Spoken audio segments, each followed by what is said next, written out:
Halo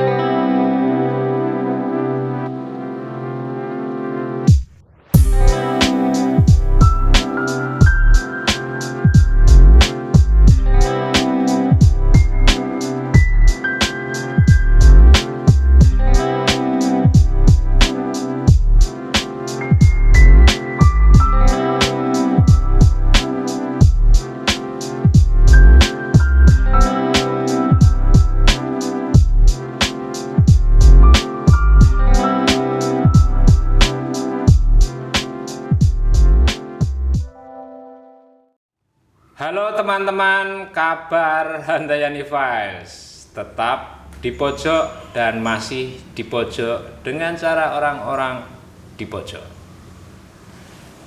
Kali ini yang spesial lagi, yang inspiratif, minimal buat saya lagi-lagi dan teman-teman di pojok. Kami terinspirasi karena semangat dan ketekunannya. Dah, langsung Mas Edi Patmo. Iya kabarnya Mas? Alhamdulillah. Akhir-akhir ini semakin semangat saja nih. Wangel ini golek-golekan ini. Karena semakin jangkauannya luas Mas Joko. Jangkauannya luas. Jadi ternyata di Gunung Kidul itu banyak orang sebetulnya ingin berbuat baik. Dan Setuju. Ya, Setuju. mereka mencari teman sebetulnya. Ya, setuju. Ketika terkumpul dalam satu hal yang passion, sesama passion, sesama chemistry, sebenarnya gampang sekali kan digerakkan. Ya. Ini yang selalu saya sampaikan juga pada teman-teman di luar Gunung Kidul. Kowe butuh apa Gunung Kidul? Selama semangat kemanusiaan, semangat sosial masih kamu bawa dan pertahankan, tinggal klik kentrong geruduk. Betul ya? Itu ya. Dan teman-teman tetap masih semangat lagi. Masih semangat, semakin meluas. Semakin meluas. Ya. Teman di pojok, kali ini saya sama Mas Edi Patmo mau membahas Resam Gunung Kidul, sebuah komunitas yang konsen terhadap penghijauan. Saya sebut penghijauan atau apa ini? Konservasi. Konservasi. Oke. Konservasi. Saya nggak tahu kenapa sih milihnya konservasi. Jualan bibit saja. Ya itu. Jadi Sebelumnya? Oh siap. Ya. Sebelumnya Siap. ceritakan dulu dong. Oke. Mas Patmo ini aslinya dari mana? Karena saya tahunya Mas Patmo ini di Ikatan Perupa Gunung Kidul. Ya, awalnya seperti itu. Ya. Sebetulnya saya itu ada di mana-mana. Ada di mana-mana. Dalam arti saya itu pengen berbuat baik di mana saja. Di mana gitu. saja. Ya. Sepakat. Jadi kayaknya banyak ya di sana ketemu saya, di sana ketemu saya. Gitu. Sebelumnya Mas? Ya sebelumnya, nah untuk gerakan-gerakan sosial budaya itu saya di Ikatan Perupa Gunung Kidul. Ikatan Perupa Gunung Kidul. Atau perkenalkan dulu ya ini pemerintah. Ya, siap. Saya di Patmo atau bisa dipanggil Patmo, Edi Patmo gitulah gitu.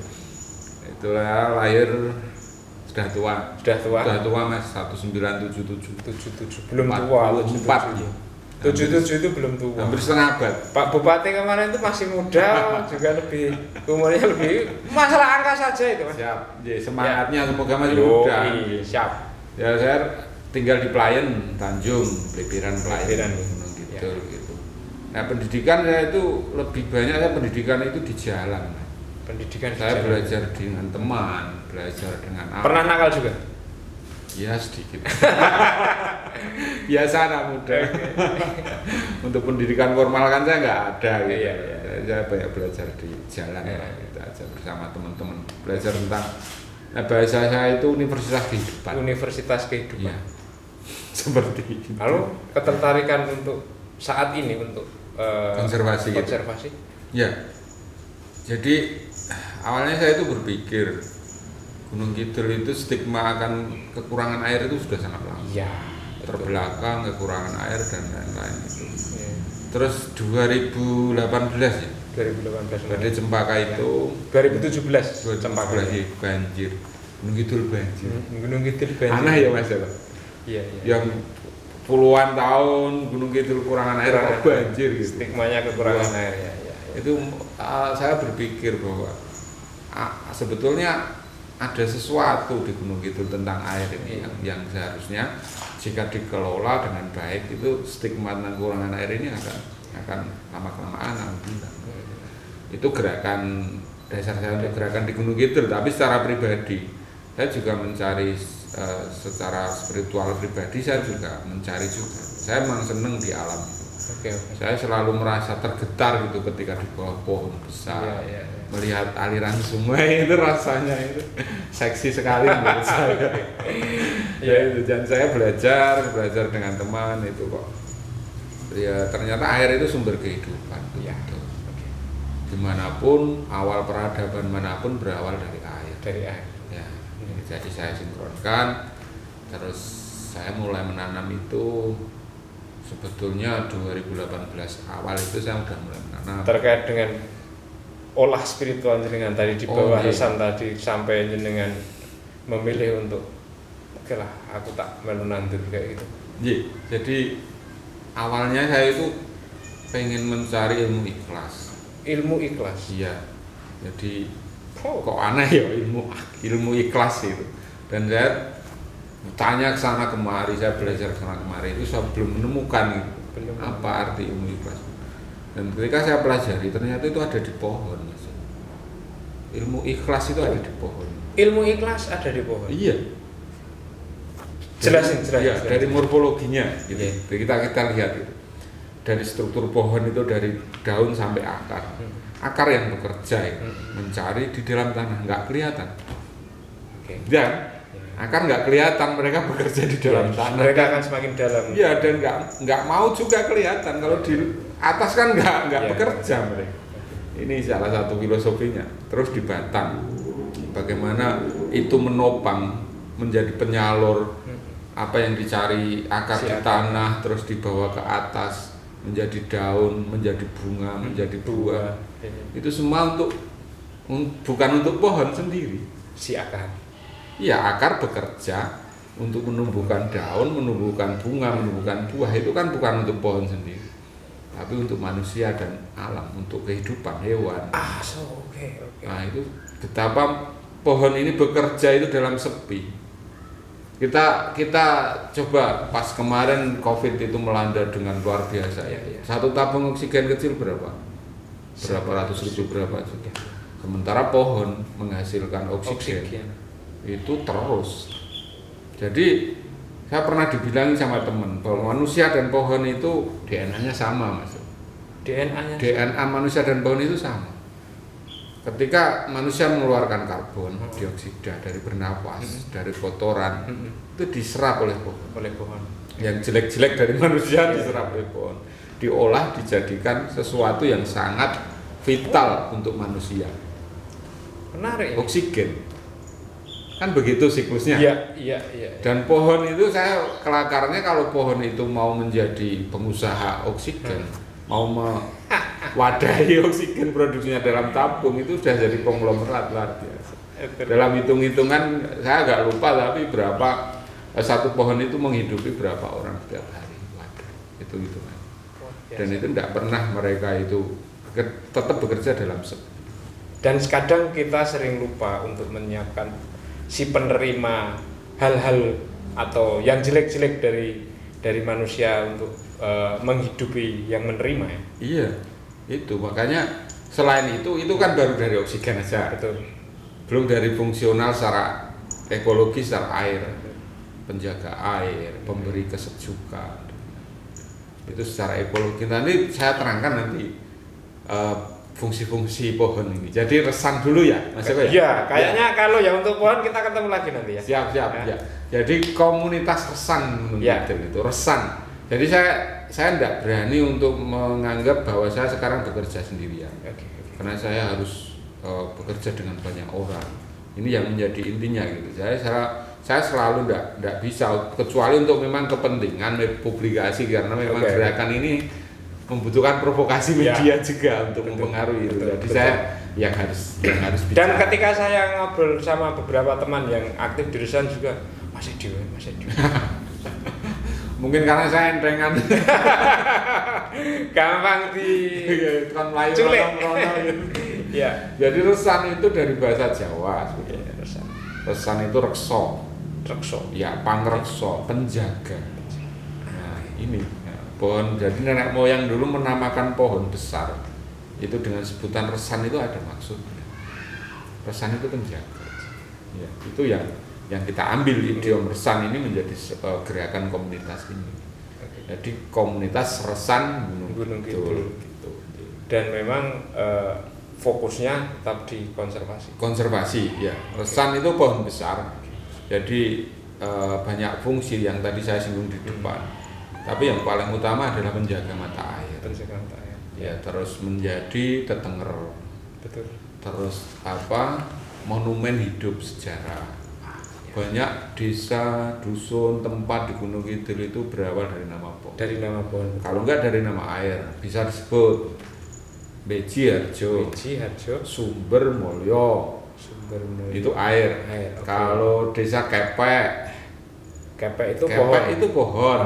Okay. Iya, Ngelo itu pohon bulu rejo. Ya. Klumpit, bulu itu pohon bulu, klumpit itu pohon klumpit.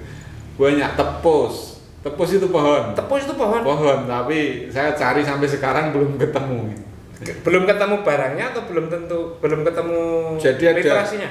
Ada ya, asal muasal tepus itu kan ada pengembara dari Majapahit yang berteduh di sebuah pohon yang rindang, yang bernama pohon tepus, maka dinamakan pohon tepus. Saya cari sampai ke Kediri kemarin itu. Sampai sedemikian teman-teman resan ini.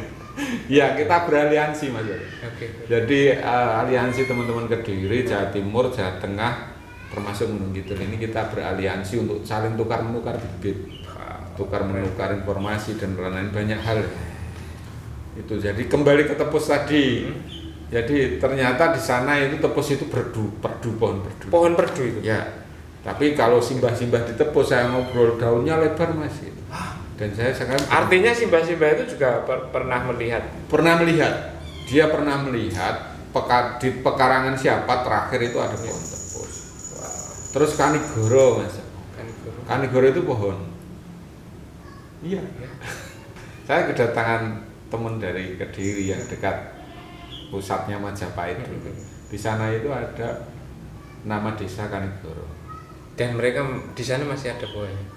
Di sana sudah tidak ada. Sudah tidak ada juga. Nah, dia ke sini mendengar ada desa Kanigoro. Kebetulan mitos yang dipercaya bahwa Brawijaya itu moksa di Mokbaran. Ya, betul. Ada kedekatan Kanigoro itu. Ya itulah. Jadi pohon itu sejarah ratusan tahun, banyak menjadi saksi kejadian, saksi cerita berjuta cerita. Ini yang sering kita itu tidak berpikir sampai situ itu. Apakah spirit seperti ini itu juga dimiliki oleh teman-teman yang jenengan ajak? Oke, jadi ini budaya ya tadi, malah agak dalam itu budaya. Yang kita konservasi dulu. Kita akan konservasi dulu. Jadi saya singgung tadi depan bahwa Gunung Kidul banjir. Kemarau sedikit kering. Sungai Oyo yang 176 kilo kan yang melintas di Gunung Kidul ini. Bagian tengah sampai hulu kering kalau kemarau. Padahal itu sungai terbesar, urat nadi lah, urat darah Gunung Kidul itu sebetulnya. Belum sungai-sungai kecil, berapa puluhan sungai kecil yang kering. Ini yang menjadi keprihatinan kita juga bahwa kita manusia ini hanya bisa memakai Mas Nuwun Sewu, tetapi kita berpikir ini dari mana asalnya, bagaimana menjaganya, ini yang seharusnya mulai sekarang harus kita pikirkan.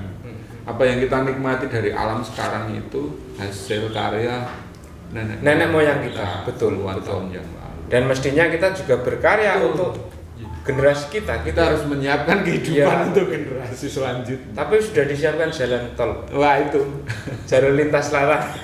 Alhamdulillah. Lanjut. Jadi konservasi itu kita bicara soal siklus hidrologi, siklus air. Ya, di teori orang pinter itu air itu di alam semesta itu sebetulnya konstan tetap. Ya. Tapi ada siklus hidrologinya di situ.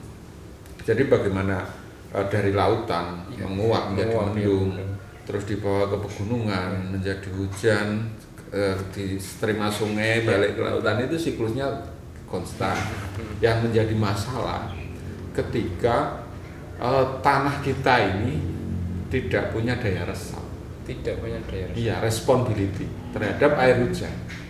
Makanya Gunung Kidul banjir. Oke. Karena ketika air hujan menghantam tanah, seharusnya tanah itu meresapkan dulu. Itu menjadi sungai, air bawah tanah, sumber mata air dan lain-lain, itu air resapan air hujan. Tapi ketika ini vegetasi, pepohonan itu sudah sangat kurang, alih fungsi lahan dan lain-lain, maka air hujan menghantam tanah, dia hanya di permukaan, terus berkumpul, terkomunal, menjadi banjir itu tadi. Apalagi ketika tanah sudah terlalu banyak mengandung pupuk kimia. Pupuk kimia, ya. Jadi tanah nggak gembur. Tanah nggak gembur ya, dia keras. Ya. Tanpa disadari loh. Iya, itu memang itu yang terjadi di ya gunung kan? itu seperti itu. Jadi fenomena banjir Gunung Kidul itu jangan dianggap remeh. Itu bahwa tanah yang kita buat untuk menanam, untuk makan ini sudah tidak normal lagi. Ini yang harus kita sadari. Kita impor aja besok. Impor tanah? Impor makanan. Boleh, negara agraris yang mengimpor beras. Saya Mas Patmo, apa kemudian teman-teman itu juga sepakat dengan apa yang jenengan, yang menjadi spirit para pemangku resan lah gampangnya. Oke, gini ceritanya. Jadi saya menanam itu sendiri awalnya. Terus saya coba. Saya sih yang masih saya ingat itu jenengan pakai bronjong hijau. Oh iya, itu ada divisi khusus resan. Pasukan bronjong hijau. Iya. Nanti saya ceritakan itu prosesnya. Jadi saya nanam sendiri, karena saya butuh eksis juga Mas ya. Siapa sih nggak butuh eksis? Saya upload di Facebook dan lain. Ternyata banyak yang menanggapi, dan beberapa yang menanggapi ini teman lama, penggerak juga. Nah ini saya mulai berpikir, dulu saya cuma berpikir saya menanam di daerah aliran sungai dekat saya karena ketika kemarau kering sungai itu, siapa tahu nanti ada fungsinya gitu, saya iseng aja nanam. Ternyata banyak yang menyambut dan mereka punya pemikiran yang sama. Gonku ya kering, sungaiku ya kering, mata airku ya hilang. Konflik sosial soal air, rebutan air sudah muncul. Nah ini kok terus ngobrol terus kita membuat. Jadi pada dasarnya sebenarnya kita ini sudah memikirkan, cuman mungkin belum menemukan sebuah kelompok yang bisa mengurai persoalan. Tadi itu yang saya bilang bahwa sebetulnya di Gunung Kidul itu banyak yang sadar, banyak yang berpikir bukan sesuatu yang normal tapi untuk kebaikan. Tapi mereka takut sendiri. Ini mereka takut sendiri. Ketika ada teman, mereka berani bersuara, berani aksi. Ini yang sekarang gerakannya luar biasa. Alhamdulillah. 3 tahun ini kita sudah menanam, kalau jumlah bibit ada 10.200-an ya. 10.200. Ya di 30. Itu yang diusahakan oleh teman-teman resan. Ya, ada donasi bibit dan yang lain. Jadi ada program komunitas teman-teman resan ini. Ada program ketika musim kemarau kita membuat kebun bibit. Bagaimana menginisiasi teman-teman komunitas lokal ini untuk mau membuat kebun bibit milik mereka sendiri. Jadi resan ini semu saya bikin semu, tidak ada pengurusnya, tidak ada registernya, apalagi funding tidak ada. Kita saweran. Jadi bagaimana? Tapi kekuatan Gunung Kidul salah satunya adalah saweran, gugur gunung, kumpulan, gotong royong kok. Sebetulnya. Tapi mental tentang bantuan program itu yang agak kita hindari juga. Nanti saya ikut main di yang ini saja. Yang fundingnya itu. Siap menerima asal tidak untuk kepentingan pribadi. Mas Edi Patmo, berapa jumlah jenis pohon yang jenengan dedet? Apa bahasa Indonesia dedet? Tanam gitu. Oke. Jadi pohon resan itu pasti pohon-pohon yang ini. Ya, pohon resan itu sebutan. Dalam istilah Jawa ya resan. Tapi jenis pohon macam-macam ya. Ya, saya sebut mungkin yang paling umum beringin. Nah, beringin ini paling umum menjadi pohon resan. Terus ada klumpit, ada trembesi, munggur, terus kepuh, terus elo, bulu, kelampok, sebetulnya banyak. Jadi pohon yang mampu bertahan hidup lama. Dia secara morfologi tubuh itu mempunyai sifat konservasi. Itu bisa dikatakan pohon resan. Keterlibatan pemerintah di gerakan seperti ini apa? Alhamdulillah sebetulnya banyak sambutan sih. Jadi pemerintah sendiri, dari dinas. Lebih banyak sambutannya atau lebih banyak sambatannya? Terus terang saja Mas. Jadi gini Mas Joko, konservasi itu lama kita terjebak pada sebuah seremonial. Sepakat saya. Saya selalu menanamkan teman-teman, kita menanam mimpi. Jadi apa yang kita tanam sekarang itu 20-30 tahun ke depan baru ada fungsinya. Jadi lama toh. Betul. Nah ini nggak dimiliki oleh para seremonial tadi. Jadi bagaimana mereka menanam, foto-foto, upload, dan setelah itu ditinggal. Nah, makanya kita lebih bagaimana membangun kesadaran masyarakat lokal untuk peduli pada lingkungannya. Itu yang paling penting. Tapi kalau anggotanya sudah sepuh-sepuh seperti Mas Edi Patmo, bagaimana? Apakah Mas Edi Patmo dan teman-teman di Rusan sendiri juga sebenarnya memiliki program untuk menyentuh anak-anak? Saya selalu berpikir tentang yang akan menggantikan kita itu. Siap. Jadi kita terbuka. Karang Taruna, oke. Terus pemerintah desa, oke. Apapun oke. Asal tujuannya kita menanam. Ini. Jadi untuk anak-anak memang kemarin kita masih kendala di pandemi juga ya. Kemarin sempat ada usulan untuk melibatkan pramuka atau mapala atau yang lain. Tapi ini baru kita program juga itu. Ya semoga saja pandemi beres. Ya. Semoga saja nggak ada klaster resan loh Indonesia. Nggak ada, alhamdulillah. Karena selalu dekat dengan alam.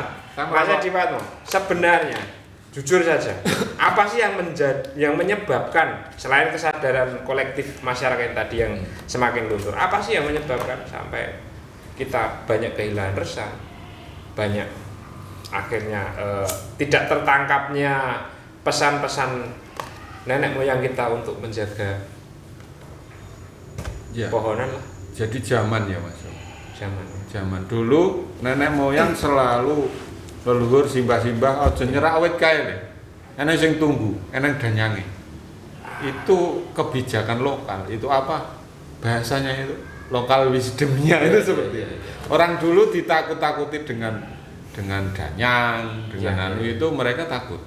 Padahal tujuannya itu memang itu jangan diganggu. Jangan diganggu. Jadi pesannya itu sebenarnya jangan dirusak lah. Jangan dirusak, itu ada fungsinya.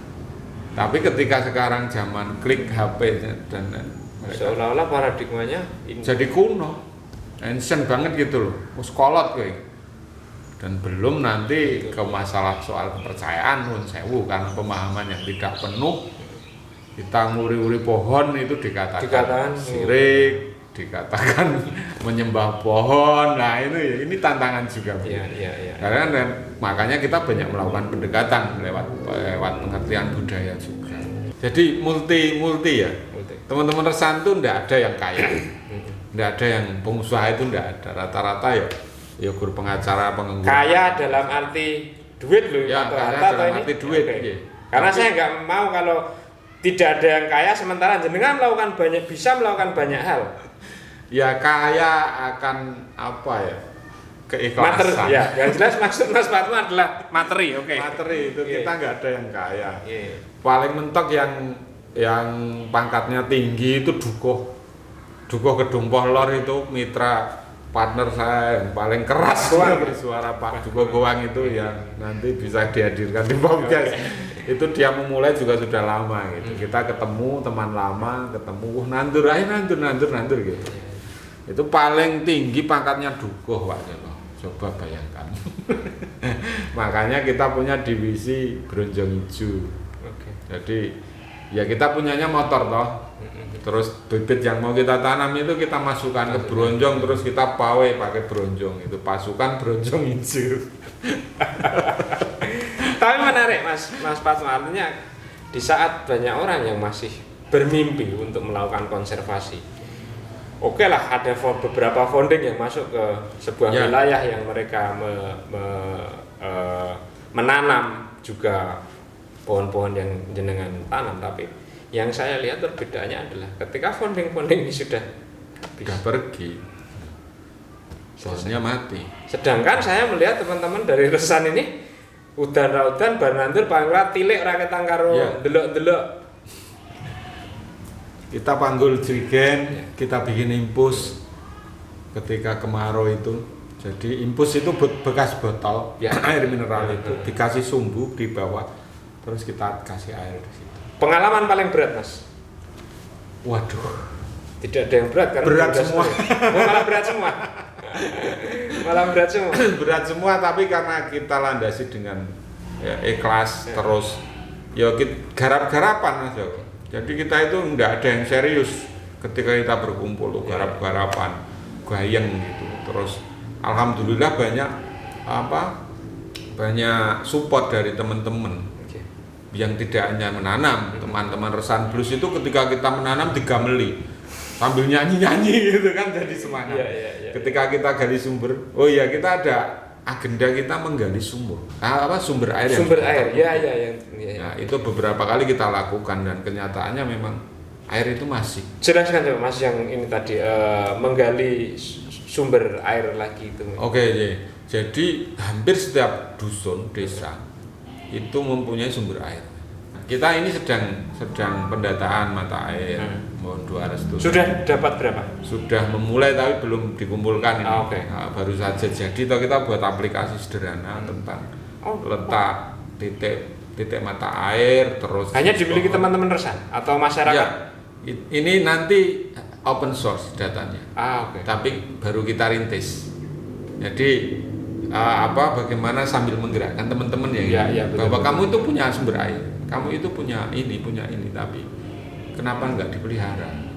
Nah, ini sudah kita buktikan beberapa kali kita menggali sumber air itu paling enggak kita dapat beling, besi, kain-kain itu 3 keranjang. Dan itu sebenarnya yang juga menutupi atau Ya, dulu ini ceritanya menjadi semua warga desa ambil air di sini, mencuci di sini. Tapi ketika sudah zaman gampang, ini sudah nggak diperhatikan lagi. Ini yang menjadi masalah. Jadi, ya enggak lah, kita nggak mungkin kan cewek-cewek itu harus mandi di sendang itu kan. Mungkin, tapi paling enggak ketika itu dipelihara. Ya bisa dijadikan untuk pertanian, bisa macam-macam lah fungsinya. paling tidak untuk merenung seperti yang dilakukan Mas Edi Patmo yang itu bisa menjadi rest area. Iya. Bisa menjadi rest area ketika disuntuk, diuyak cicilan terus neng sorwet gede nyawang banyu gening gitu kan. Pikiran agak gening. Mas Patmo sebenarnya yang pengen saya obrolkan dengan Mas Edi Patmo. Tapi lain waktu kita ngobrol lagi Mas. Nggih, siap. Luar biasa. Siap. Salam buat teman-teman Resan. Oke, Keren, siap. tetap semangat. Terima kasih. Nggih. Ya mungkin suatu saat kita bahas yang lebih detail lagi. Siap. Nggih, Pak Joko. Jadi mungkin terakhir ya ini Ya. closingnya. Ya, teman-teman masyarakat Gunung Kidul semua, kita hidup dari alam. Nggak mungkin kita hidup dari alam. Kalau alam bisa hidup tanpa manusia, bisa berkembang, tapi manusia tidak mungkin berkembang tanpa alam. Dengan kita menjaga alam sekarang, kita menyiapkan kehidupan untuk generasi. Jadi mari, apa yang bisa kita tanam gitu. Karena pohon ini fungsinya sebagai penyeimbang semuanya. Terima kasih dan salam semangat, salam lestari. Teman di pojok. Demikian bersama Resan Gunung Kidul, tetap di pojok saja.